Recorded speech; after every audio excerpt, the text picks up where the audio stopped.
The courtroom doors closed with a heavy sound that felt final. Everyone believed the police had arrested the right man because the evidence looked perfect. Fingerprints, witnesses, a confession written in shaky handwriting, and two identical brothers who looked almost the same. Only one difference. The accused never once looked toward the victim's family. He kept staring at the gallery, at a man sitting calmly in the front row, smiling. That was the moment the judge realized something was wrong, because guilty men don't watch their own trials like spectators. Sometimes they attend them. If stories about hidden truth and wrongful justice keep you thinking long after they end, subscribe to the Unheard Witness, like this video, and stay with the story. Because what happened next nearly destroyed an entire family. The police said the case was simple. A robbery turned violent, a store owner dead behind a counter. Security footage showed a hooded man entering minutes before closing. The suspect wore gloves, but investigators didn't need fingerprints because someone called anonymously. They named the younger brother, said he had gambling debts, said he argued with the victim days earlier. The arrest happened before sunrise.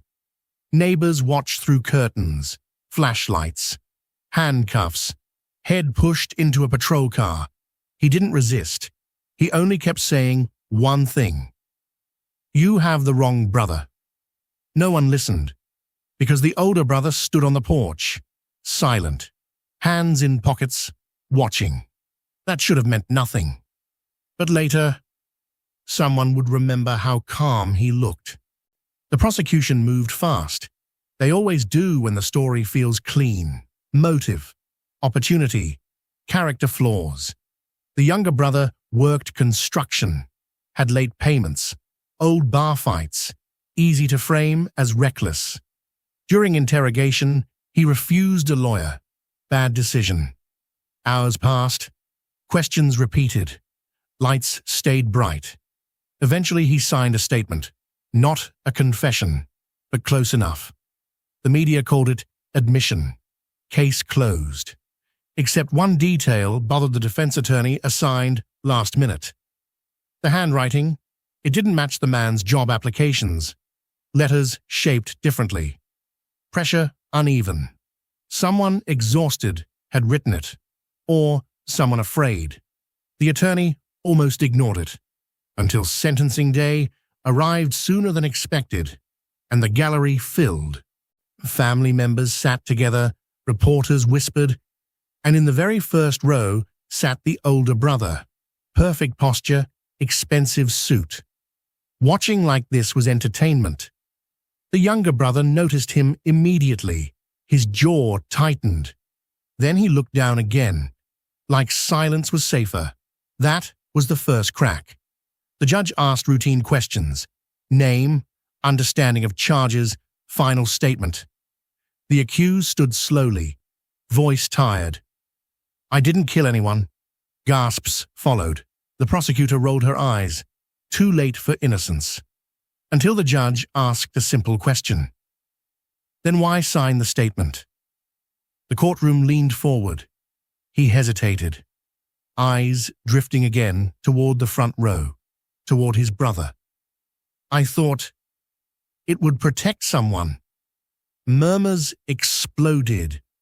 Protect who? The lawyer turned sharply, because suddenly this wasn't simple anymore. But before he could ask another question, the older brother stood, clapped once, softly, like applauding theater, then sat again. No one understood why, except the accused. His face drained of color. Microseconds passed, and the lawyer realized fear wasn't directed at prison. It was directed at family. The defense requested delay. The judge allowed 24 hours. Outside the courtroom, reporters attacked microphones. The older brother gave a calm statement. "My brother struggles sometimes. We just want healing." Perfect words, perfect concern, perfect performance. But the lawyer noticed something else. He never denied guilt. That night, the attorney visited the accused in holding. Metal table and buzzing lights. "You're protecting him," the lawyer said quietly. Silence answered. "You signed to save your brother." Still nothing. Then finally, "He knows things," the man whispered. "What things?" No answer, just shaking hands. "Please stop digging." That sentence chilled the lawyer, because innocent clients beg for freedom. Only terrified ones beg lawyers to stop helping.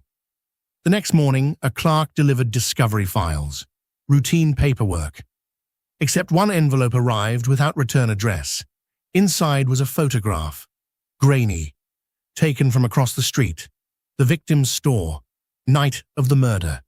Two figures stood outside, one tall, one shorter. Police claimed only one suspect appeared. The taller man wore no hood, face blurred, but posture unmistakable, hands in pockets, relaxed, the same posture from the porch. The lawyer's stomach dropped. He requested surveillance records immediately. Police said cameras malfunctioned. Convenient. But a nearby pharmacy still kept backups. When footage arrived, something shocking appeared. A luxury sedan parked briefly across the street. License plate partly visible. Registered to a company. Owned by the older brother. The lawyer rushed back to court, because sentencing resumed in hours. Inside the courtroom, tension felt heavier. The older brother returned to the same seat. Same smile, like he knew outcomes already. The judge allowed new evidence review. Video played silently. Gasps spread. A second man stepping from the car, not entering the store, just waiting, watching. Then leaving minutes before emergency sirens arrived. The prosecutor argued coincidence. No direct proof, still circumstantial. The judge frowned, then asked a question no one expected. Why was this footage never collected? Detectives shifted. Paperwork confusion. Technical errors. Excuses stacked. But something else surfaced. The anonymous tip naming the younger brother came from a prepaid phone, purchased near the older brother's office building. Now the gallery murmured louder. The older brother finally stopped smiling, only slightly. Court recessed again, hallways buzzed, reporters chased rumors. The lawyer confronted the prosecution privately. Look deeper, he urged, but careers depend on solved cases. No one likes reopening headlines. Meanwhile, the accused sat alone, their head lowered. When his brother approached, holding cells briefly, cameras couldn't hear words, but guards later remembered one sentence. You promised. No one knew what promise meant, until the lawyer discovered financial records that evening. Large transfers, shell companies, insurance policies. The victim's store sat on land recently purchased secretly, through layers of corporations, leading back again to the older brother. Motive appeared. Insurance payout, property acquisition, debt erased, and a brother convenient enough to blame. Final hearing began with tension, sharp enough to cut air. The lawyer requested witness recall. Shockingly, a janitor stepped forward. Ignored before, he cleaned nights, remembered seeing two men arguing earlier that evening. One begged, one threatened quietly. He described the threatening man's watch, gold band, distinct engraving. The older brother instinctively covered his wrist. Too late. Gasps erupted. But still, no direct confession. Then came the moment nobody predicted. The judge ordered the anonymous call, recording replayed, audio distorted, voice masked, but courtroom speakers amplified background noise, a ticking sound, rhythmic, mechanical. The lawyer froze. He recognized it. Earlier interviews inside the brother's office captured the same ticking, an antique clock unique to the building. Experts confirmed it minutes later. The anonymous caller stood inside that office, naming his own brother, framing him. Silence crushed the room. The older brother finally stood, anger replacing charm. "Oh, this is absurd," he snapped, but panic leaks through arrogance. He moved toward the exit. Bailiffs blocked him. Sweat formed. For the first time, he looked directly at his brother, not with affection, with blame. "You were supposed to stay quiet," he whispered loudly enough to echo. Everything stopped, because confession sometimes arrives accidentally. Investigators searched his car immediately. Inside trunk lining, they found burned fabric fibers, matching the warehouse fire used to cover the murder scene. The prosecutor's confidence collapsed. Charges shifted. Arrest ordered. The gallery erupted. Flashbulbs exploded.